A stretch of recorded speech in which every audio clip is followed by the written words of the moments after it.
Halo semua, selamat datang di podcast kelompok B5. Perkenalkan, saya Lia dari Direktorat Jalan Bebas Hambatan.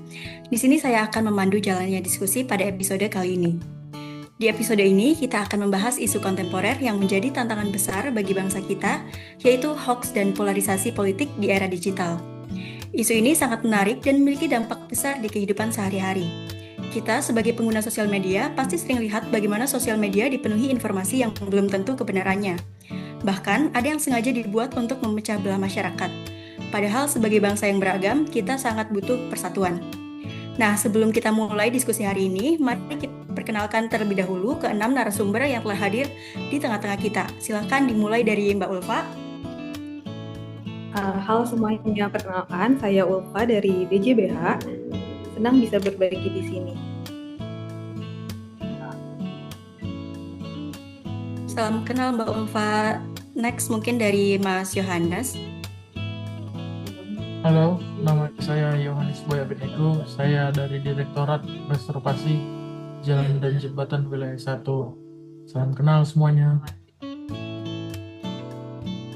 Salam kenal Mas Yohanes. Mungkin selanjutnya dari Mas Sofan. Halo, nama saya Sofan Agusturi, dipanggil Sofan. Saya dari Direktorat Jalan Bebas Hambatan, Dirjen Bina Marga. Semoga diskusi kita bisa memberi manfaat. Oke, salam kenal Mas Sofan. Selanjutnya dari Mbak Safira. Halo, perkenalkan, nama saya Safira Nuriko Syaja'ah. Bisa dipanggil Safira, senang bisa ikut berdiskusi. Baik, selanjutnya mungkin dari Mas Wahyu, silakan perkenalkan diri.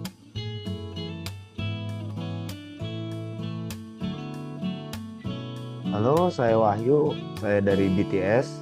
Ya jangan disingkat BTS kali ya, Balai Teknik Sabo, Dirjen Sumber Daya Air. Semoga obrolan hari ini kita bisa manfaat buat semua yang mendengarkan dan buat kita semua ya. Amin. Semoga nanti bisa bermanfaat ya buat semua yang mendengarkan. Oke, yang terakhir mungkin dari Mas Sarwo, silakan perkenalkan diri. Halo teman-teman, perkenalkan nama saya Sarwo Edi, bisa dipanggil Sarwo. Saya dari SSPJJ, Dirjen Bina Marga. Mari kita sama-sama belajar. Oke, semuanya udah perkenalkan diri ya. Jadi selamat datang Mbak dan Mas semua. Jadi kita mulai saja ya untuk sesi diskusi kali ini mengenai hoax dan polarisasi politik di era digital. Mungkin saya mulai dari pendapat mengenai apa sih tantangan terbesar dari hoax dan polarisasi politik di era digital ini. Pertama saya mau dengar nih pendapat dari Mbak Ulfa terlebih dahulu, dan nantinya jika ada pendapat lain dari Mas atau Mbak di sini, boleh langsung on mic dan sampaikan saja pendapatnya ya. Silakan Mbak Ulfa. Baik, terima kasih banyak ya Mbak Lia atas kesempatannya. Jadi menurut saya sih tantangan terbesar dari hoax dan polarisasi politik di era digital itu adalah potensi terjadinya perpecahan masyarakat. Jadi media sosial yang sejatinya itu sebenarnya kan diciptakan sebagai ruang untuk berbagi informasi ya dan mempererat komunikasi, tapi justru seringkali disalahgunakan untuk menyebarkan berita palsu, untuk provokasi dan untuk menyebarkan ujaran kebencian. Jadi keadaan ini tuh menciptakan kondisi yang panas dan memicu ketegangan di tengah-tengah masyarakat. Contoh paling jelasnya itu mungkin bisa kita lihat pada saat pemilu ya. Banyak sekali konten-konten yang bernada kebencian, sindiran, sampai fitnah-fitnah terhadap pihak-pihak tertentu itu berseliweran lah di media sosial, yang mana itu mengakibatkan masyarakat tuh jadi gampang banget emosi dan saling serang menyerang satu sama lain cuman karena perbedaan pandangan politik. Nah, situasi ini tuh nggak cuma terjadi di media sosial saja gitu, nggak cuma di dunia maya, tapi kayak merembes ke kehidupan di real life-nya, di kehidupan nyatanya. Jadi banyak hubungan-hubungan sosial yang jadi renggang antar masyarakat, bahkan sampai di lingkup keluarga juga jadi terpecah gitu. Padahal kan sejatinya itu pemilu kan merupakan salah satu bentuk demokrasi dengan tujuan untuk mendidik kita menjadi lebih dewasa dan saling menghormati ya. Tapi justru kita jadi makin tereduksi karena adanya tercipta arena permusuhan dan perpecahan. Mungkin saya dan teman-teman yang ada pada room hari ini juga pernah melihat dan menyaksikan secara langsung di lingkungan sekitar kita bagaimana komunikasi antar tetangga kita yang awalnya akur jadi udah nggak tegur sapa lagi nih karena adanya perbedaan dukungan politik. Jadi hal ini tuh bisa jadi ancaman yang serius sih bagi persatuan bangsa gitu.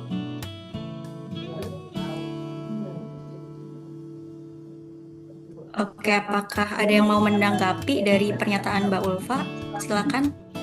Izin Mbak, saya mau menanggapin dari pernyataan Mbak Ulfa. Saya sangat setuju dengan Mbak Ulfa. Dan kalau saya melihat akar permasalahan dari hoax ini dan polarisasi politik itu juga ada pada rendahnya literasi digital masyarakat. Banyak orang lebih percaya informasi dari WhatsApp group, Facebook, Instagram, dan sosial media lainnya dibanding berita resmi yang dikeluarkan oleh pemerintah itu tersendiri. Akhirnya, hoax itu mudah menyebar dari orang pertama hingga mungkin ke 1.000 orang selanjutnya. Bahkan, berita hoax ini tersebarnya juga dari mulut ke mulut, misalnya antar tetangga bercerita ataupun bergosip di pagi hari. Berita hoax ini bisa saja tersebar. Misalnya itu kayak waktu COVID 2019 Mbak, banyak sekali berita bohong soal obat, vaksin, bahkan teori konspirasi tentang COVID-19. Itu membuat masyarakat bingung dan pemerintah juga sulit mengendalikan situasi ini. Jadi polarisasi itu bukan hanya soal politik, tapi juga soal rendahnya kemampuan kita dalam memilah informasi, Mbak. Saya pikir demikian. Wah, terima kasih banyak ya Mas atas tanggapannya. Saya setuju banget sih sama poin Mas Jo. Jadi sebenarnya tuh literasi digital adalah sebuah kunci ya. Jadi ini tuh sering kita lupakan, bahkan seperti yang saya sebutin tadi itu soal perpecahan masyarakat. Mungkin itu cuma terlihat di permukaan aja. Tapi sebenarnya tuh akar masalahnya ada di ketidakmampuan kita tuh untuk memilah informasinya secara kritis ya Mas Jo ya. Jadi fenomena yang Mas Jo sebutin tadi tentang banyak orang lebih percaya kayak grup WhatsApp atau media sosial daripada sumber resmi yang lebih relevan ya. Kayak diperparah dengan adanya tuh echo chamber ya Mas, atau ruang gema itu di media sosial. Jadi itu tuh adalah suatu algoritma media sosial di mana media sosial itu cenderung menyajikan konten yang sesuai dengan keyakinan kita aja. Kayak kita tuh jadi terus-menerus tuh terpapar pada pandangan yang sama dan kita menganggapnya itu sebagai kebenaran yang mutlak gitu loh.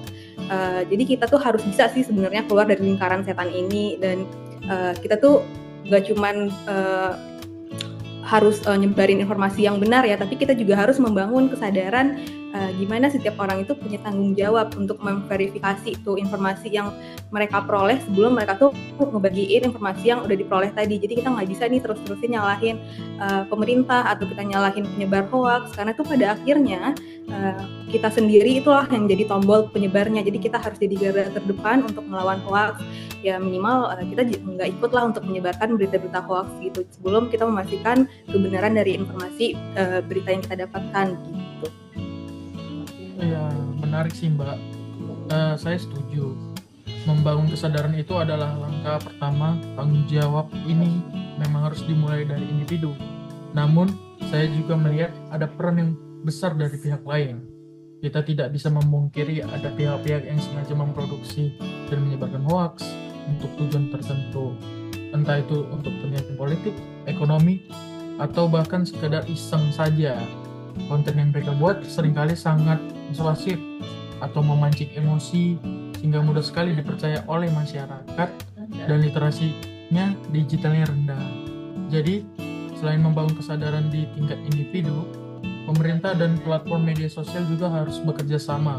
Pemerintah bisa memperkuat regulasi dan sanksi bagi penyebar hoax. Edukasi kita jika tidak hanya di sekolah, edukasi ini mungkin bisa diterapkan dan didapatkan di komunitas tertentu dan di kelompok masyarakat. Hanya dengan kerjasama dari semua pihak kita bisa meminimalisir dampak buruk dari hoax dan polarisasi politik di era digital ini, Mbak. Oke, terima kasih buat pendapatnya dari Mas Jo dan Mbak Ulfa. Sangat menarik ya teman-teman. Jadi hoax dan polarisasi politik ternyata sangat berdampak pada hubungan sosial dengan orang-orang terdekat. Dan sebenarnya akar masalahnya ternyata bukan hanya karena pergolakan politik saja, namun juga karena rendahnya literasi masyarakat dalam menanggapi berita. Nah, di sisi lain, pemerintah juga diharapkan dapat membuat regulasi yang tepat untuk mengurangi potensi penyebaran hoax. Nah, lalu kalau kita pakai point of view sebagai calon ASN, menurut Mas Sofan dan Mbak Safira selaku calon ASN, bagaimana nih sikap yang tepat untuk menghadapi hoax dan polarisasi politik yang terjadi? Silakan Mas Sofan dan Mbak Safira.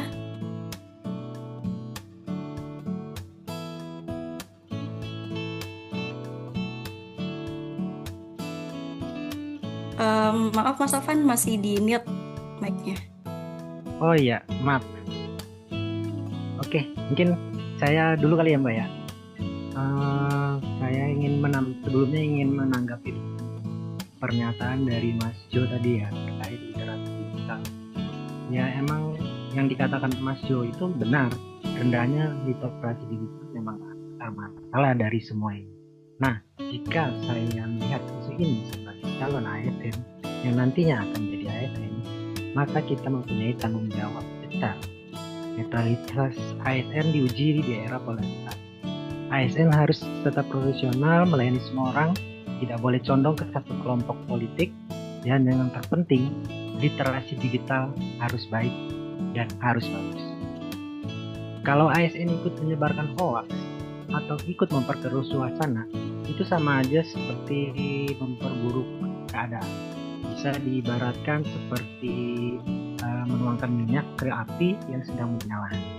Nah, jadi saya percaya ASN itu harus menjadi penyejuk, seperti air yang menyejukkan yang dapat memadamkan api yang sedang berkobar. ASN bisa memberi contoh bagaimana bersikap netral, tenang, dan bijak dalam menghadapi perbedaan. Mungkin ada tanggapan dari Mbak Safira? Oke, ada.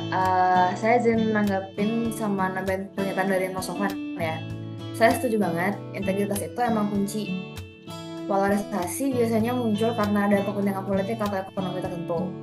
Kalau ASN udah goyah integritasnya, hancurlah. Kepercayaan publik bisa runtuh. Soalnya udah sejak lama nih, masyarakat udah sering banget disuguhin berita miring. Yang ada kasus korupsi, ada proyek mangkrak, ada birokrasi yang ribet.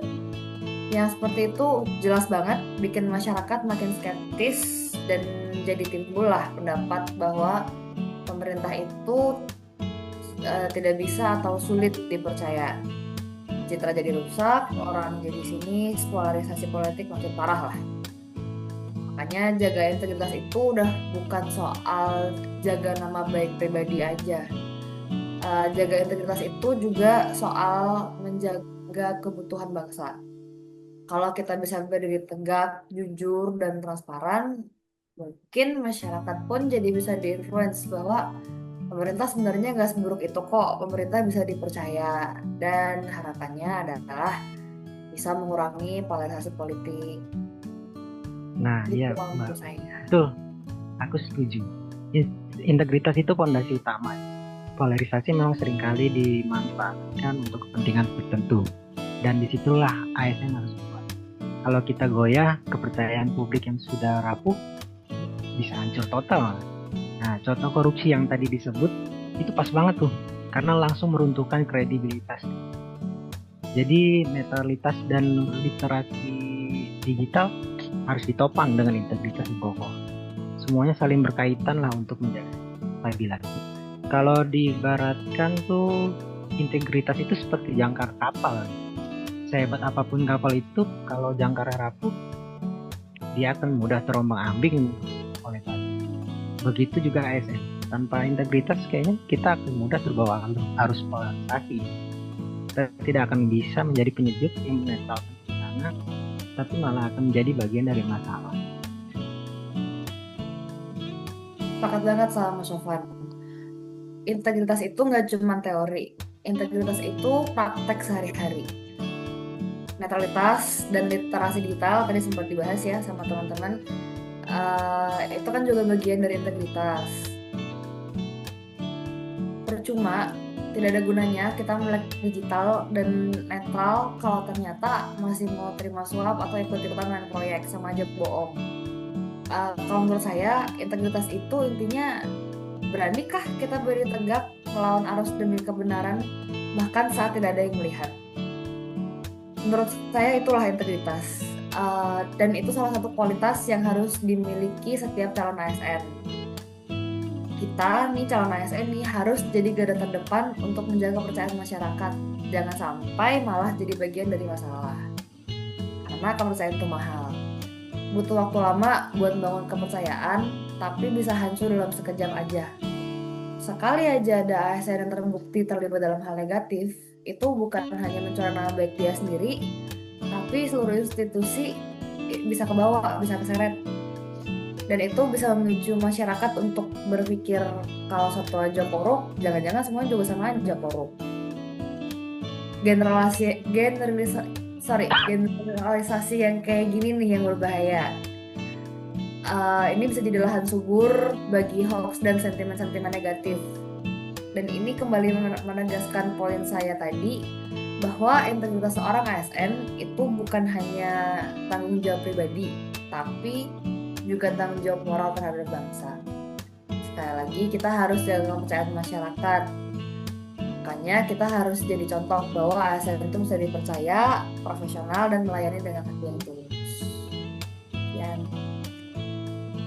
Oke, terima kasih untuk pernyataan dari Mas Sofyan dan Mbak Sylvira. Jadi intinya netralitas bagi ASN itu emang harga mati ya. Dan sebagai ASN itu dituntut untuk menjaga integritas dan netralitas supaya bisa meningkatkan kepercayaan publik.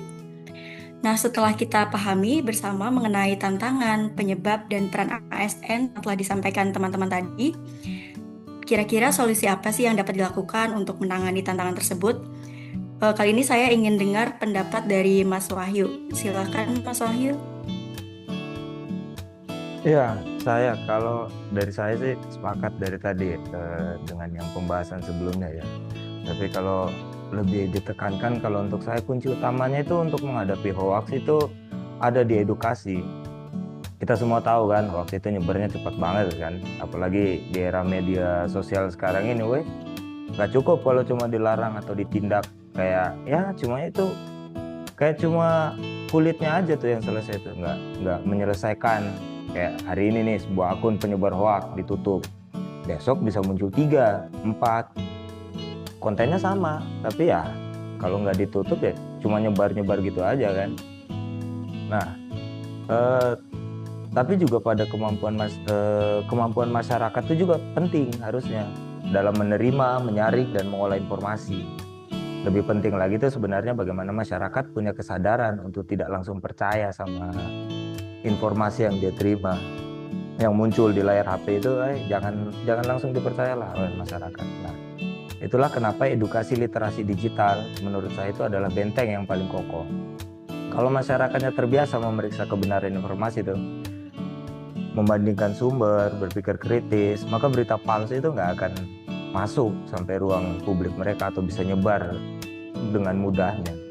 Nah, sini tuh peran kita sebagai ASN tuh penting banget tuh. Jadi biar kita tuh nggak kayak dicap sebagai ASN itu cuma kerja administrasi doang tuh, yang ngecap apa kayak di pegawai kelurahan tuh. Tapi sebenarnya kita bisa untuk jadi representasi dari negara yang hadir itu di tengah-tengah masyarakat. Kita bisa berperan dengan cara sederhana tapi dampaknya besar. Contoh, kayak kita sering bagikan informasi resmi dari sumber terpercaya atau sekedar menunjukkan sikap bijak dalam menggunakan media sosial. Hal-hal kecil begitu hal-hal kecil yang kayak tidak perlu ikut-ikutkan menyebarkan yang belum jelas sumbernya itu kan, itu susah. Nah, kalau ASN sudah konsisten melakukan itu, masyarakat bisa melihat bahwa ASN itu bukan hanya birokrat, tapi juga figur yang bisa diteladani dalam kehidupan sehari-hari. Selain itu, kayaknya saya juga percaya kalau bangun budaya dialog yang sehat itu penting. Kita sering lihat kan kalau di media-media sosial itu perdebatan itu bisa cepat sekali berubah jadi perkelahian atau pertikaian itu cuma karena emosi yang lebih dikedepankan daripada data. Padahal sebenarnya ya kalau diskusi itu dijalankan dengan berbasis fakta sama data, sama argumen yang rasional, perbedaan pendapat itu tidak akan berujung pertengkaran. Justru perbedaan itu bisa jadi bahan untuk memperkaya cara pandang kita. Dengan dialog sehat, masyarakat itu jadi bisa menghargai pendapat orang lain dan bisa lebih dewasa dalam menyikapi perbedaan. Jadi kalau menurut saya ya intinya ASN itu bukan hanya mengurus surat menyurat, tanda tangan atau administrasi pemerintahan, tapi bisa lebih dari itu. ASN bisa jadi pendidik sosial.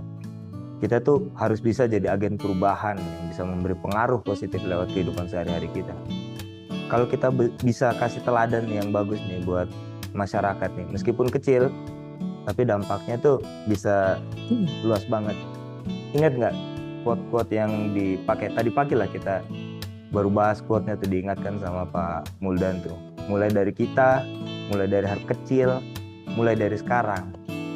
Dari hal-hal kecil begitu tuh, di tempat kerja, disiplin waktu, tidak nyebarin hoaks, berani mengingatkan orang sekitar untuk lebih hati-hati dengan informasi yang diterima tuh. Semua itu upayanya kecil, tapi dampaknya tuh besar dalam membangun ekosistem informasi yang sehat. Nah, kalau semua ASN bisa memulai langkah kecil nih, saya yakin bangsa kita tuh bisa jauh lebih tangguh menghadapi tantangan zaman. Khususnya tantangan di era digital nih, yang serba cepat penyebarannya tuh. Ngeri. Ya, gitu sih dari saya. Oke Mas Wahyu, terima kasih untuk pendapatnya, menarik banget ya. Jadi yang saya tangkap dari pendapat Mas Wahyu tadi, pada intinya menurut Mas Wahyu, ASN itu bukan hanya melayani masyarakat dan bekerja di kantor saja ya Mas, tetapi juga menjadi pendidik sosial, menjadi agen perubahan, sekaligus memberikan teladan pada masyarakat secara luas, begitu ya Mas. Terus ASN juga memiliki peran untuk meminimalisir penyebaran hoax di masyarakat dan menjadi pendidik untuk masyarakat agar tidak tersebar hoax yang lebih luas lagi. Nah, kemudian yang terakhir mungkin saya ingin mendengar refleksi dari Mas Sarwo mengenai isu hoax dan polarisasi politik yang telah disampaikan tadi. Silakan untuk Mas Sarwo. Terima kasih Mbak Lia. Suara saya terdengar ya? Terakhir banget ya. Menurut saya sekarang ini bangsa kita sedang menghadapi tantangan yang besar yang tidak lagi berbentuk fisik ya, tapi perang informasi, hoax, kebencian dan polarisasi di media sosial yang bisa membuat masyarakat kita tuh terpecah belah. Nah, ancaman ini tuh karena bisa mempengaruhi cara berpikir kita, cara bersikap, bahkan bisa melemahkan rasa persatuan kita sebagai bangsa. Namun sesungguhnya di balik tantangan ini itu ada peluang besar. Jadi kita bisa mampu melihatnya dengan jeli. Inilah momentum yang justru bisa memperkuat persatuan bangsa dengan cara baru yang sesuai dengan perkembangan zaman. Disinilah juga peran ASN muda menjadi sangat penting ya. ASN muda tidak hanya dituntut untuk melaksanakan tugas dengan profesional, tetapi juga harus menjadi contoh nyata dalam menggunakan teknologi dan media sosial secara positif. Jadi media sosial itu bukan hanya tempat untuk hiburan, berkusir, ataupun menyebarkan kabar bohong. Jadi kita tuh bisa hadir dengan cara satu, menyebarkan informasi yang benar dan bermanfaat bagi masyarakat. Yang kedua, memberikan edukasi yang membangun kesadaran dan wawasan kebangsaan. Yang ketiga, menyuarakan nilai-nilai Pancasila yang memperkuat persatuan dan cinta tanah air. Dan yang keempat, menginspirasi generasi muda agar lebih peduli terhadap bangsa dan negara. Nah, dengan cara ini, ASN muda tidak hanya ikut membela negara melalui kerja profesional sehari-hari, tetapi juga melalui keteladanan dalam dunia digital. Bela negara di era sekarang itu bukan lagi soal angkat senjata, melainkan bagaimana kita menjaga pikiran dan hati masyarakat agar tetap bersatu, tidak terpecah belah oleh hoax, dan selalu optimis menatap masa depan. Jadi endingnya, mari kita jadikan tantangan ini sebagai peluang. Mari kita buktikan bahwa bangsa Indonesia tidak akan mudah terpecah belah, tetapi justru semakin kuat, semakin bersatu, dan semakin siap menghadapi tantangan zaman. Dengan semangat Pancasila dan pengabdian ASN, kita semua siap membangun negeri, menjaga persatuan, dan mengawal masa depan Indonesia. Oke, mungkin itu aja Mbak. Oke, terima kasih banyak untuk Mas Sarwo atas pendapatnya dan refleksinya. Saya setuju sekali dengan refleksi yang disampaikan oleh Mas Sarwo ya. Di mana di zaman serba digital ini memang kita sebagai ASN dituntut harus terus adaptif dengan perubahan, termasuk berkontribusi untuk mengedukasi masyarakat mengenai cara membedakan informasi yang benar dan yang salah, dan memberikan edukasi mengenai pentingnya membangun kesadaran dan wawasan kebangsaan. Terima kasih untuk diskusinya hari ini teman-teman. Mungkin saya izin merangkum beberapa hal yang penting yang kita dapatkan hari ini, yaitu yang pertama, hoax dan polarisasi bisa memecah belah masyarakat bahkan sampai ke level keluarga dan lingkungan terkecil. Yang kedua, rendahnya literasi digital membuat masyarakat rentan percaya pada informasi palsu. Dan yang ketiga, ASN punya peran vital menjaga netralitas, integritas, dan memberikan pelayanan yang adil. Keempat, solusinya ada pada edukasi dan literasi digital, bukan hanya melawan hoax, tapi membiasakan masyarakat untuk lebih kritis. Kemudian yang terakhir adalah harapan kedepannya, diharapkan generasi muda ASN dapat adaptif terhadap teknologi, tapi tetap teguh terhadap nilai-nilai Pancasila. Dengan begitu, tantangan kebangsaan masa kini bisa kita jawab bersama.